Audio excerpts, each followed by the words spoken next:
6 on day 2 of the Community Alliance Summit. I would like to remind you that if you have any questions throughout the presentation this afternoon, you can go ahead and type those in either the Q&A or the chat feature, which is on the right-hand side of your screen. And at the end of the presentation, we will read those questions aloud and get you answers to those.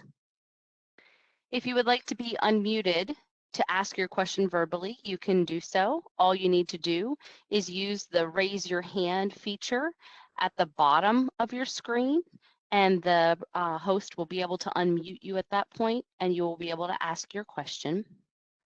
We do have closed captioning available. You can enable that by clicking on the closed captioned button on the left of your screen. And we also have ASL interpreters. Sharon and Ashley are here with us today to provide that interpretation. At the end of today, you will be receiving a brief survey, and we ask that if you could please complete that, that would help us know how to make this summit better for you in the future and what might meet your needs for any additional events that we have. At this time, I would like to introduce to you Leonard, Sherry, and Vin, and they will be doing our presentation this afternoon. Go ahead, Vin.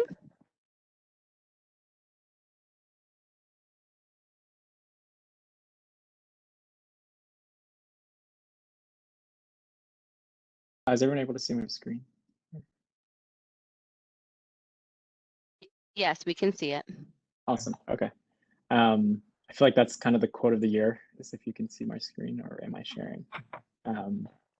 So, welcome everybody to Homelessness, Urban, Rural, Adults and Children. Honored to be here and very excited to further discussions with all the amazing folks who are attending this summit. So yeah, I just want to kind of lay down some quick community garden guidelines. So it's always nice to respect confidentiality, respect names, pronouns, pronunciations, and identities. Speak from your own experiences. Think about your impact over intent. Step up, step back, be aware of your time. I think it's really important to practice critical compassion and assume best intentions.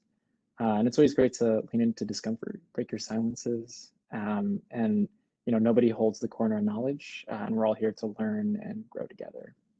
And kind of like my favorite thing is, whatever is said here stays here, but whatever is learned here leaves here. And so kind of do like some intros, and I'll let Leonard start off. Okay, thank you. I'm very honored to be here, very happy to share with my colleagues and Sherry. And I've been in education many years, and I've worked mainly with English as a second language families. And of course, many of those families suffered homelessness and all the other issues that go with it. And I've become an advocate for them, and I still am. And I'll just pass that along to Sherry. I myself am honored to be here and have this opportunity to share our knowledge of what we've learned in the past years of educating English as a second language students. I've been teaching for many years as well, almost 20 with English language learners. Personal experience, many of our families struggle and go through some of the material that Vin and Leonard and myself are going to discuss and share. And we just hope that when you leave here, that you all will become advocates for not just DSL students, but for all of our families that are in desperate need for help in ways that they're able to get the support that they need. Yeah, and my name is Vin. You see him, his pronouns, on the board of directors in external affairs with BridgeBeyond. Again, like everyone has been saying, and honestly echoing a lot of the organizers that we're talking today, really excited to connect with all of you and get to learn more. And hopefully, you'll learn something from us today, and hope that you'll be able to take it back to your communities and organizations.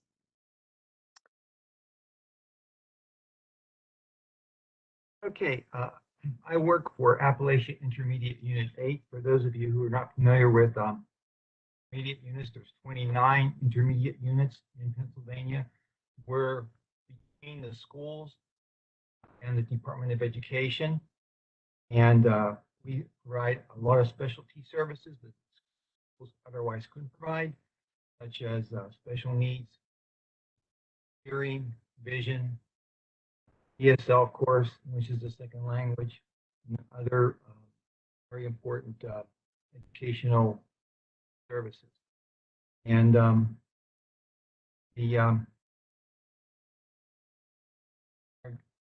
work with probably about 400 to 500. We're very devoted to children who have issues in school. We work very hard to help those children. And any questions later, I'll be glad to answer them. Cool, thanks for sharing, Leonard. Yeah, so BridgeBeyond, our organization is focused on a lot of advocacy, so calling for destigmatization of those experiencing homelessness. I think a lot of times folks have these misconceived notions and like stereotypes and myths about homelessness, and our org really tries to better educate our communities. Empowerment is another big thing that we really try and strive to do, especially around college students, because we see that that's as an untapped potential and resource that's available that can potentially help us, help those experiencing homelessness. And then our org does a lot of outreach, so connecting well-established organizations. We found that in a lot of major cities, there's so many people doing amazing work and working to support those experiencing homelessness, but sometimes there's a bit of a disconnect and miscommunication. And so our organization tries really hard to help bridge those gaps and help streamline that communication across organizations. And I just really want to shout out to Leonard and Sherry. I think this summit was like meant to connect orgs, and like being able to connect with them right off the bat for this presentation was really awesome. So again, I'm really excited to hear more, and I'm going to let Leonard talk about what homelessness is. The Department of Education, Housing and Urban Development, very broad definition is an individual or family who lacks a fixed, regular, and adequate nighttime residence. This also includes children who may be living, which I've encountered, 8 or 9 children to one small trailer, maybe living in the woods, too many people in one home. They may be evicted from one home. Of course, when you evict the parents, you evict the children too. The children are traumatized, much as the parents, and this is often hard for the children to overcome. Yeah, and of course, you have children who end up just sleeping on the streets. So it's quite a list of places. I've seen children living in migrant children living in the backs of pickup trucks with a camper on. And I think the worst one I saw, maybe not the worst, was a school mother who was in high school with 3 children. They were living in an abandoned school bus with no heat, no light, no water, nothing. It's out there.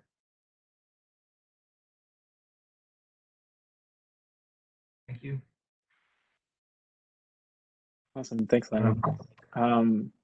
And so just to kind of contextualize things, I think it's always important to go back to like the history. And so in the 1870s, with the boom of the Industrial Revolution, a lot of folks were leaving the rural areas and moving to cities and searching for jobs.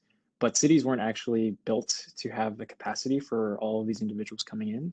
And so what ended up happening was this development of single room occupancy hotels. And so living conditions there were not great. There were single rooms and a lot of shared bathrooms and other things that folks would need to survive in the cities. And then what eventually ended up happening was all these people were coming into the cities. And when the Great Depression happened, there was this massive spike in homelessness because folks were no longer being able to work. Jobs were very scarce. And so folks started to see that following the Great Depression, there was a spike in the number of cases. And it wasn't until 30 some years later that the U.S. Department of Housing and Urban Development was established, and that was established to help support those individuals. And then even longer, in about 2 decades longer, it wasn't until 2 decades longer that the Stuart B. McKinley Homeless Assistance Act was passed, and that was the first federal legislation that was written to help to address folks experiencing homelessness. And that act was then revitalized in 1997 to create the U.S. Interagency Council on Homelessness. And it's funny because this council was established to help coordinate the organizations within local cities to address homelessness. But here we are, 2021, where we still have that issue of organizations not having that coordination. And so then in 2009, the HEARTH Act was enacted to address homelessness by improving affordable housing and expanding that definition of homelessness, which is what you heard Leonard talk about earlier. And now, again, in 2021, the US is facing one of the most severe housing crisis in the history of the US. And based on the census data, it's an estimate that 30 to 40 million people are at risk of eviction. And it really kind of puts into perspective the progression of advocacy within the homelessness space. And I think that hopefully, because of all of COVID and the highlighting of all of the injustices and different issues that are coming up, hopefully there'll be, this is a turning point, hopefully, in the US.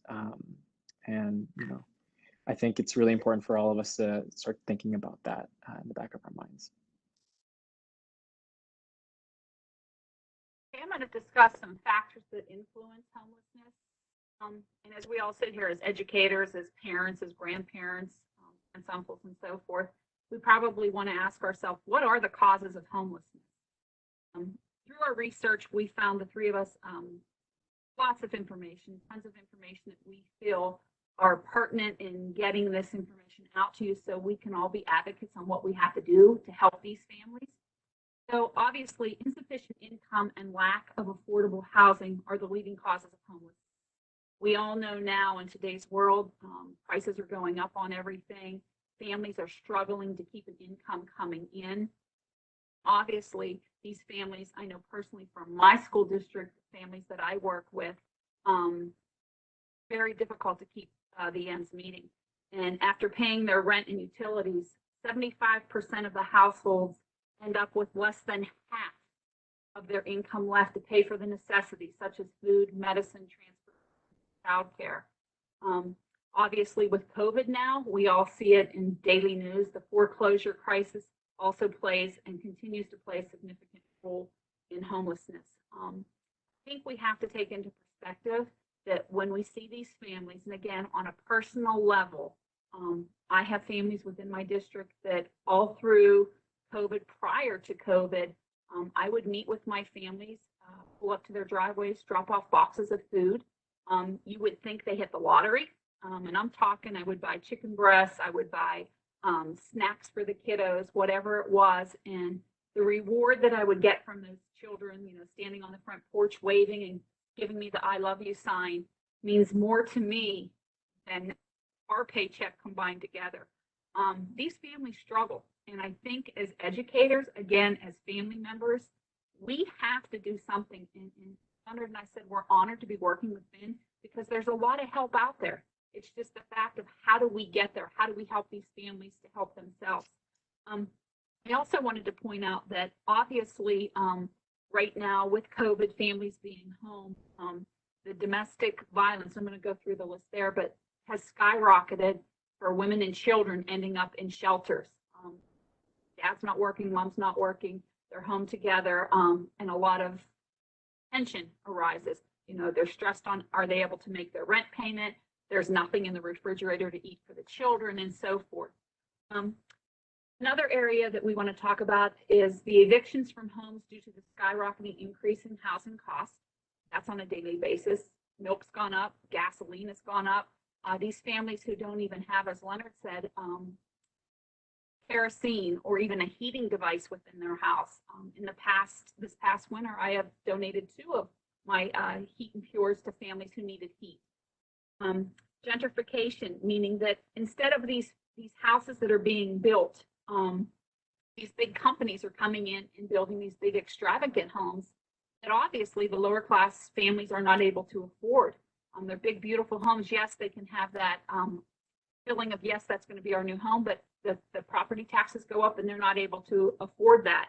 And again, the families are evicted or can't afford to even get into those homes.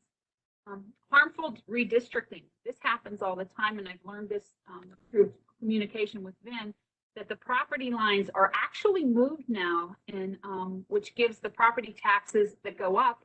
And again, the families can't meet that criteria, and they're looking at eviction. Racism and discrimination. Typically, the people of color are the ones that are affected the most with how the factors influence their homelessness. Disabilities. I was reading a lot on this as research. It's heartbreaking, I guess is what I want to say. Research shows that a third are mentally ill. Now with COVID, we know a lot of students, families are having mental issues, but this is because of the institutionalization or the closure of these places that they're able to get help from. So they're left out with not getting that help that they need to be able to have their home and have a place for their children to stay. Fleeing domestic violence, I talked a little bit about that. This is the leading cause for women and children right now. I know on my end, I give a lot of clothing and necessities to the Women's Health Center. But ironically, with COVID, that has changed. I wasn't able to give items unless they were brand new with tags on them. So these families who were in awe with, getting a new sweatshirt or being able to come to school looking half decent, they weren't able to accept the items that I had. And I'm sure many of you as well, when you do the donation part, things have changed. So hopefully down the road that will change, that we can help families more on the ends of the basic necessities. Unemployment. There's no jobs for the parents to get a good credited job to be able to be paid. We know, and that's the next page that we're going to talk about, the myths about it. And I can honestly say I had an eye opener when I did the research on it, and then shared some great information that it's amazing that we think, just go get a job. I don't know about you, but I see it every day. And I live in a very small rural area that you see the people holding the cardboard signs up, please give money for food, gas, etc. And I have children, and I have a young daughter who every time we stop wants to give them $5 or $10. Mommy, we have to help them. My next slide, like I said, I'm going to go into some depth about that, and it'll explain, where we stand as citizens that are able to help one another, and how our areas and what's out there to help these families. Lack of access to mental and addiction health services. This has gone up significantly due to COVID as well. But again, I think the health services themselves are suffering because of, not being able to be there on a one-on-one, face-to-face with families or people who are suffering. Poverty, the poverty level obviously has gone up extremely. We know now natural disasters. You turn on the news and we see what's happening. Homes are being destroyed by water, by flooding, hurricanes, tornadoes, earthquakes now. So the natural disasters are kicking in as well. Okay. Myths about homelessness. There are enough services to support the homeless.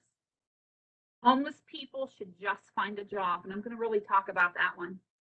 Sufficient affordable housing will end homelessness.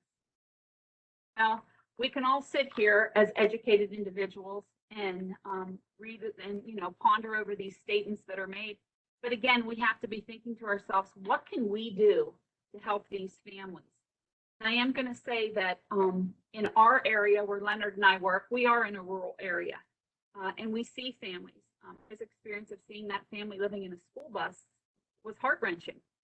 So the majority of the services that are created for serving the homeless are pinpointed to shelter and food.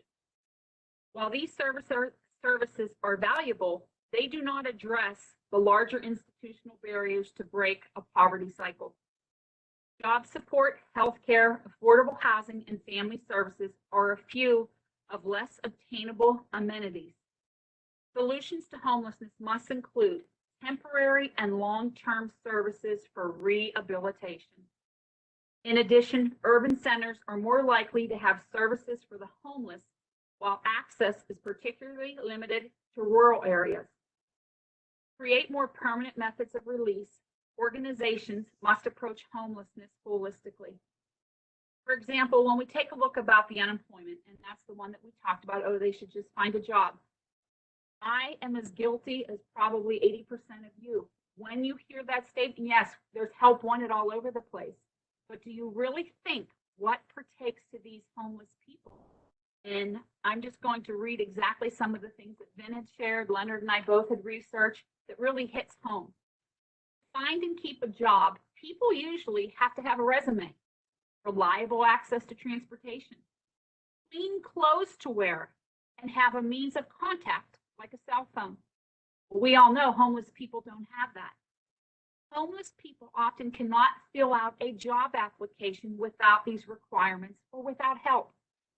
Even with all of these resources, it may not be fixing the underlying issues of the cycle of chronic homelessness.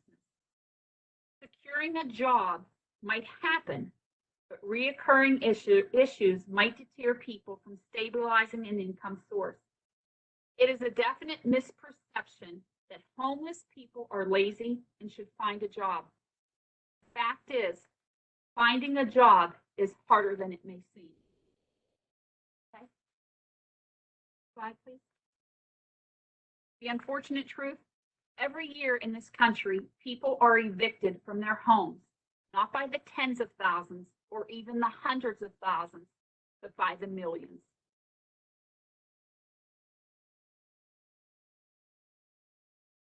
Yeah, thank you so much, Sherry, for sharing all of that and giving some context. And so I always think understanding the statistics is also really important. And so we're all here across the state of Pennsylvania, and it's unfortunate that like evictions from homes have been increasing, even though there is an eviction moratorium.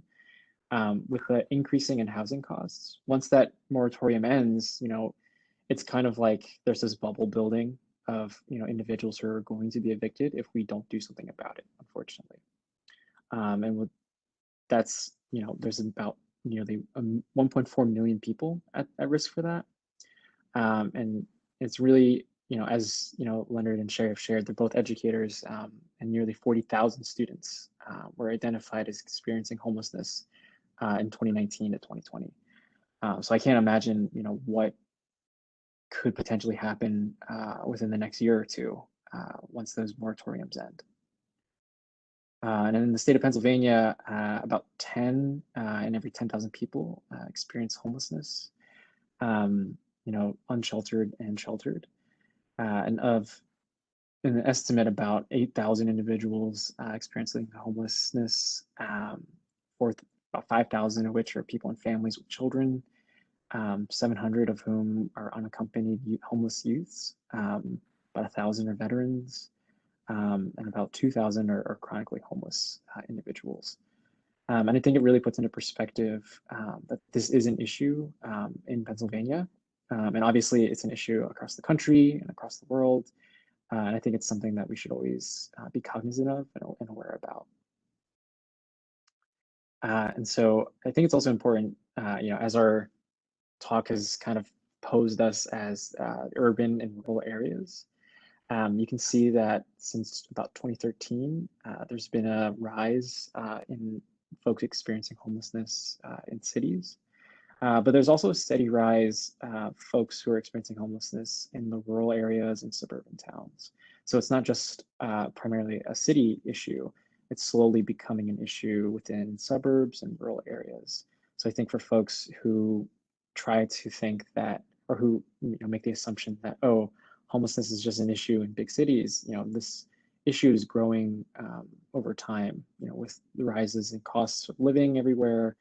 It's definitely an issue that folks should keep in the back of their mind. And so, now I think it's really important for us to share some of our personal stories working in the communities that we're serving, And I'll let Leonard and Sherry start off with like the rural experiences that they have.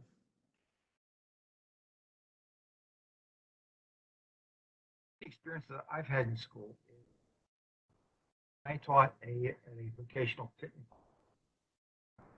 15 years, and then this position. Of course, I've worked with a lot of children who are asylum seekers, migrant, immigrant. You begin to realize how very poor, how much suffering there is with children, and what disconnect between what other educators, and I'm not picking on other educators, but going back to when I mentioned a family lived out of the truck in a camper. The child was assigned homework that was necessitated going to the library. Well, that's their home. They're not going to take it to the library, even if they had a library card. Teacher, 85, 90% of teachers are middle class, do not understand why this child couldn't do their homework. And of course, the parents spoke Spanish. They did not speak English. And so you try to bring across some of the issues these children are facing, especially after a child. If you've eaten, right? I am an English teacher as an ESL teacher too. If it's wrong grammar, I apologize. You ate vegetables or fruit today, probably picked by a child. Standard in the industry. And a lot of these children come to school, looked at their hands. I say, why are your hands so torn up? One child I looked at, she was bitten by a snake while she was picking tomatoes. There was no doctor, just if she survives, she survives. And where did they sleep? Again, they're lucky they had someplace to go. You see this over and over and over again. And of course, in the classroom, you see a child wearing the same clothes over and over. Or maybe they haven't showered. You begin to put two and two together and say, in the richest, by far the richest country in the world, we have children who are starving. And statistically, migrant children are the most undernourished, underserved medically in the entire country. So something's wrong. This has got to change. And this is directly related to homelessness. And something I had shared with Sherry, and families who are evicted. Being evicted is a violent act.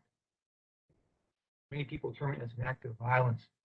I shared with them where a family was being evicted, and during the eviction, a young 10-year-old girl was shot and killed. Those evictions are usually done by police, state troopers, or deputies, and it's not a pleasant situation. So, and then once you're evicted, where do you go? And so, but there is hope. A number of the schools I've worked with, I'm not the only person who recognizes this among children. They've worked very hard organizing help without any government help, organizing themselves to help these children. Like Sherry said, when your children outgrow their clothes or their toys, you bring them to school. And we had methods that we would help these children to make sure that they ate. Name it. We did everything we could as individual teachers. We kept it confidential too. We never embarrassed a single child. Okay. I don't want to go on much longer, take too much time here. Sherry? Some of my personal experiences, as I said, I was a classroom teacher, 9th year teaching. And I love the classroom teaching. I was selected to go and get my program specialist certificate, and of course, at that moment, I was flabbergasted, I guess I would use the word.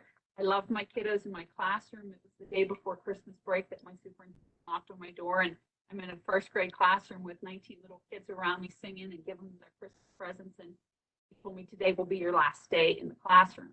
And I remember as if it was yesterday, and I cried. I'm like, no, I love where I'm at. He said, no, I need you in this particular situation. Anyway, I didn't really know what English as a second language was. but God is so good because he put me in this place, and I know now why.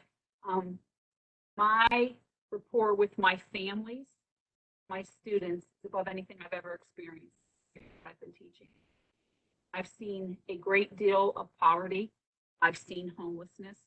And if anything, it put my children, my birth children, in perspective that when I would come home one day that I'm crying, that I need to do something to help these children. When my kids would go through their closets and find their Under Armour or their North Face or whatever it was, to help my kids at school.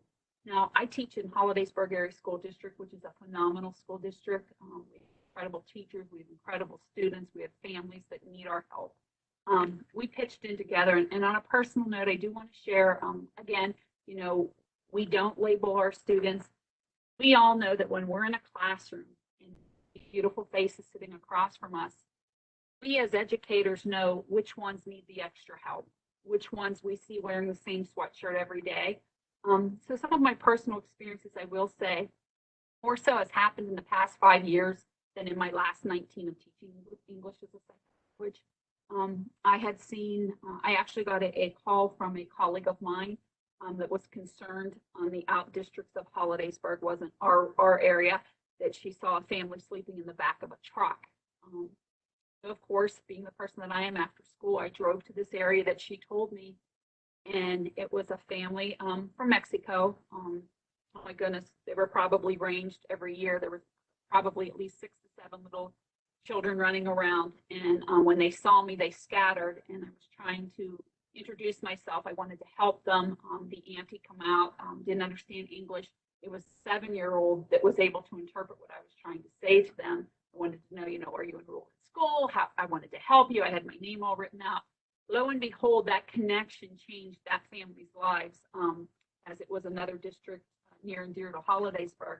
And I still am in contact with that teacher who's in contact with that family that has students have grown. But within my district, I do exactly what I said in the beginning. I make sure that the families have what they need. I know the families are well taken care of in a house that has heating, water, sewage, etc. But my last personal note, I do want to share this. For every Christmas, I buy my students gifts and whatever it was. Well, I had a 3rd grader, and I said, honey, what do you want Mrs. Grimaldi to buy you for Christmas? And she looked at me with her big, beautiful brown eyes and put her head down. I said, no. I said, do you want Mrs. Grimaldi to buy you a sweatshirt? Do you want a new baby doll? She mumbled a table and chair. I said, okay, honey. I said, is it for your baby dolls or is it for your Barbies? Put her head down, and I lifted her little chin up. I said, well, you have to tell me, is it for your baby dolls or Barbies? Her reply was, it is for my family to eat dinner together. I remember this day as if it was yesterday. I did not, and I'm an emotional person as it is. And I said, okay, honey. I said, but how about something for you? Long story short, she left my classroom. It was a punch to the gut because I know my students, or so I thought. I have a wonderful rapport with them and their families. And this particular family was hurting like you wouldn't believe. I went to my principal. God love him. He's like, Sherry, and everybody tells me I wear my heart on my sleeve. He's like, do what we can to help. So after school, I, talked to the students, and I'm coming to your house. Went to the house. What I saw was like no other. Van seats that are taken out of a van and placed on the front porch, buckets flipped upside down. When I rapped on the door, my student answered, and I walked in, and in the corner was the most beautiful Blessed Mother.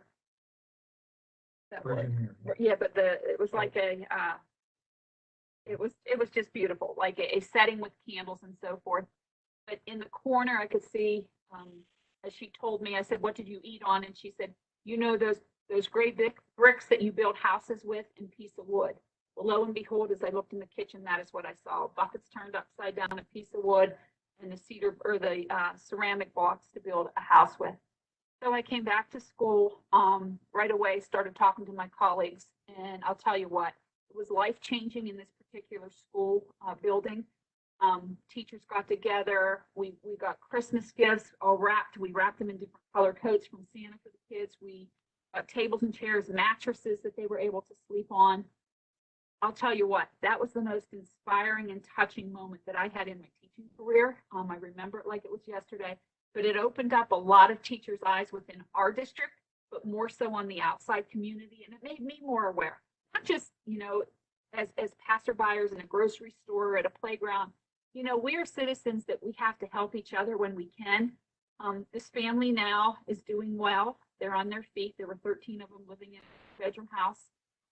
My students have moved on. I have one in college that I am so proud of. But again, those personal notes, I think as educators, we all have to be aware. Number one, we're all blessed in many ways, but how can we use those blessings to help others move on? Thanks. Yeah, thank you so much, Leonard and Sherry, for sharing your stories with us. I think for me, a lot of my experiences with folks experiencing homelessness have always been in cities or in urban settings. The first time I had met folks experiencing homelessness, I was actually a volunteer teacher in Atlantic City, and I was teaching displaced kids. And getting to learn more about homelessness really opened my eyes about all the stigmas, about all of the preconceived notions we have.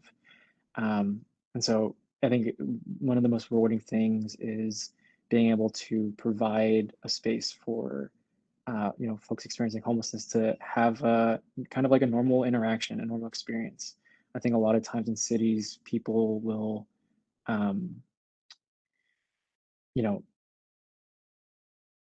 feel as if, folks experiencing homelessness is a sign of a city and how that city is. And it's almost like a stain on the city itself. And I think that kind of preconceived notion is something that we need to dispel as a community, especially here in Pennsylvania. In a more recent context, I had the opportunity to walk around Philadelphia in the Kensington area with some street medicine students and clinicians. And what they do is absolutely amazing. They go out to the community and meet with folks experiencing homelessness and give them free medical care and free medical advice. And I think, if anyone who's listening has the ability to, I think one of the biggest things that folks are asking for right now is any kind of cooling material or anything that can keep them cool, because it's so hot right now. And they're hoping, most folks are hoping that it gets cooler, in the fall. But obviously with things like climate change and everything, we don't know exactly when that heat's going to be going away. And even when it gets into the fall and the winter, ways to keep folks experiencing homelessness warm at night is really important too. It's unfortunate that a lot of shelters can only fit so many people. So I think it takes a neighborhood, a family, a group of people to really extend a hand and help where they can. I think it's important to recognize all of our privilege that we all have today, being here and being able to have this discussion, and really think, the next time you see someone who, might be out, extend a hand, see what you can do to talk to them and stuff. So yeah, I'm going to let Leonard talk a little bit about child homelessness and poverty. Thank you, Ben. Thank you, Sherry. Child homelessness and poverty. Went to different sites to find out the bigger issues, because that affects all of us. The 15 most industrialized countries in the world, talking about countries like Canada, Great Britain, France, and so forth. The United States is by far the richest nation in the world, and I'm not just saying that.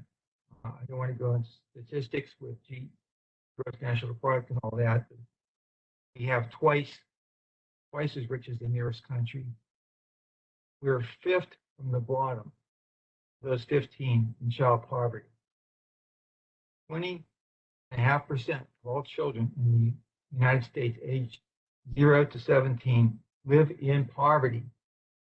The statistic I didn't put in here was that of those 20.5%, half of them live at half of the poverty level. And now the U.S. government sets the poverty level, and every so often they change it to make it look like they're aren't so many children in poverty. It keeps going up. Poverty and homelessness go hand in hand. Once you don't have a home, no place to stay clean, you have no place to eat, you have no place to do anything. And this came from Forbes magazine, by the way. How many teachers know that statistically in their classroom, 1 of every 5 children they teach lives in poverty? According to the Children's Defense Fund, the last year when they had statistics of the 2017-2018 school year, 1.5 million children enrolled in public schools experienced homelessness. This is a well-established number by an excellent organization.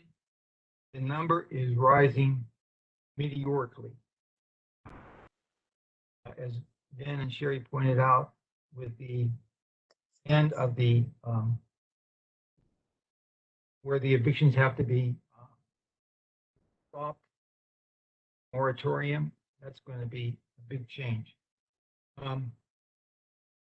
The website you see on there, I would urge you all to go to it because of time constraints. This is an excellent website that offers identification strategies, student confidentialities, federal laws, local responsibilities. Often just typing in keywords will assist in finding resources that you don't even know existed in your community. Some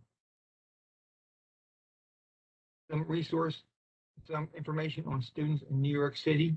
New York City now is running schools year-round because 100,000 children in the New York City school systems are homeless. The only place they get a meal is in school. So right now, their schools are running 12 months a year. And of course, the impact of homelessness on children, getting the right kind of food, vitamins, medical care.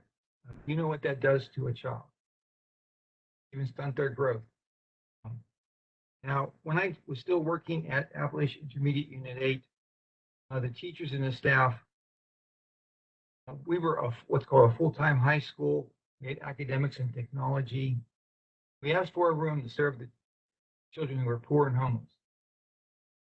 So what we did is everybody said, look, I've got stuff at home I don't need. My children have outgrown their clothes. I've got more food than I need, or I'll just buy some. We stocked it. And children who wore this, we tried to identify, we were not as astute at it as we are now. Children who wore the same clothes every day, or privately shared information with you, asking, when's lunch today? What's for lunch today? That kind of thing. Those are some key red flags for you. Indicated homeless. And so what we would do is we would plan very confidentiality. Child would be called down to the office by a teacher, ostensibly because they lost their bus pass or what have you. Okay. And of course, they would be taken to this room where they got food, where they got clothes, and so forth. School nurse. He was a busy person, busy bee. He said, I have underarm deodorant. I'm getting soap. I'm getting shaving soaps and razors. Feminine products, aftershave, combs, hairspray, you name it. She almost outdid some stores, really. And when you're homeless, these things, and you're a child in school, especially if you're in high school, these are extremely important items. I don't have to tell you what it's like not to have access to some of these things. Okay, thanks. Ben, you want to? Yeah, thanks, Leonard. Sure. So, BridgeBeyond, we're a relatively new organization. We just got our 501c3 nonprofit status. And one of our biggest things that we've been doing has been building comprehensive, up-to-date resource directories. We're based mainly out of Pittsburgh, with hopes to further branch out into other cities. I've been doing a lot of work personally here in Philadelphia to connect with folks, to learn more about what they're doing for folks experiencing homelessness. But our main focus has always been in Pittsburgh. And we actually have our first branch chapter with the University of Pittsburgh. And they've been doing some amazing work to build the directory, connect with different organizations in the Pittsburgh area, as well as speaking with, organizers who've been there for a long time. So I think one of my favorite quotes is, "We stand on the shoulders of giants," and those folks help us to reach our goals a lot easier. And another thing that we're really working on developing right now is an app that will help users and folks experiencing homelessness to access those directories and access resources that they'd be able to utilize to help folks experiencing homelessness. And we think that this will help to better connect the organizations that are doing this amazing work to support folks experiencing homelessness. Because I think oftentimes we get bogged down and life's where we carry the weight of the world on us. And so I think this is going to be a great tool that's going to support folks to have better access to up-to-date resources. And one of the things that we've been doing more recently also has been these resource bags. So these are bags with different types of hygiene products. They're waterproof. They also have like hotlines on them and information about local clinics and places they can go to. And we've also been doing like these food donations. So bringing foods out to, right now we're doing the Red Door Ministry and expanding to different soup kitchens and different organizations to support them and give them resources to better help folks experiencing homelessness. And so, I'm really amazed by the work that AIU8 has done and what Sherry and Leonard has been doing. And, only hope that BridgeBeyond can do the same and start expanding and helping these folks out. So, I think it's really important for folks when they go to these types of summits to take back something with them. And so, these are just some tips on how you can help recover and rebuild with folks experiencing homelessness. And I'll let Leonard talk a little bit about the National Homelessness Law Center. Yes, I came across this site, National Law Center on Homelessness and Poverty. Excellent site. How to resources, everything that you might imagine. The only national organization dedicated to using the power of the law and to prevent homelessness. I did see this, an example of it on, as we started doing this, I've been watching quite a few things on YouTube. I saw a situation, and I'll go over it very quickly. There's a man by the name of Larry Tustin. He didn't live in Pennsylvania. He lived in Washington State. He was a full man, an older man, who worked in a meatpacking factory. And of course, when COVID hit, they closed down. He said he wanted to, his mortgage was through U.S. Bank. He said he wanted to continue to pay his mortgage through his savings. But ignoring the federal forbearance fund that he could get for 6, they changed his mortgage from $759 to $2,237 a month, which of course he could not afford. That's a little less than quadruple. Fortunately, this group, the National Law Center, no cost to him. They fought the bank and was able to stay in his house. But he would have been not only without a job, without a home, and an older man, very few chances of covering another homeless guy. They were working to access to affordable housing and strengthen the social safety net, policy advocacy, public education, and advocacy training and support. Everyone knows what they can do. Sherry and Ben.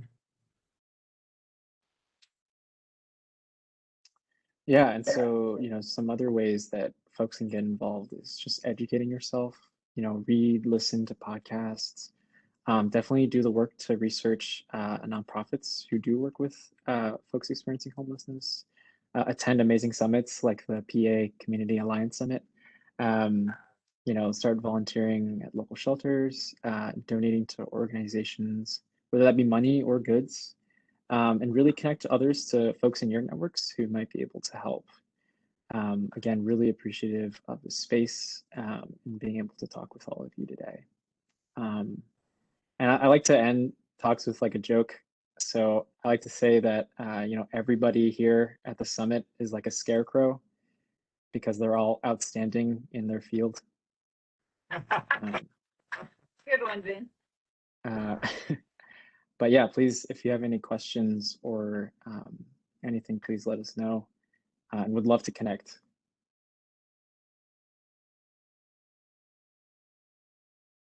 Thank you, everyone. Yes, thank you, everyone who attended. Thank you, Host. our host. Would you guys mind putting your contact information in the chat so if folks want to reach out to you, they can do so?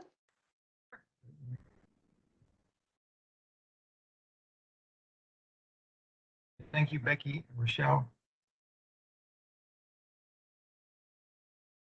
Thank you. Thank you, Vin and Leonard, for participating this afternoon. We really appreciate your time. Folks, just so you know, we do have another additional session going on in track 1. If you are interested, you can pop over there. And thank you so much for your time. This is the end of our track 2 session for day 2. Thank you. Thank you, everyone.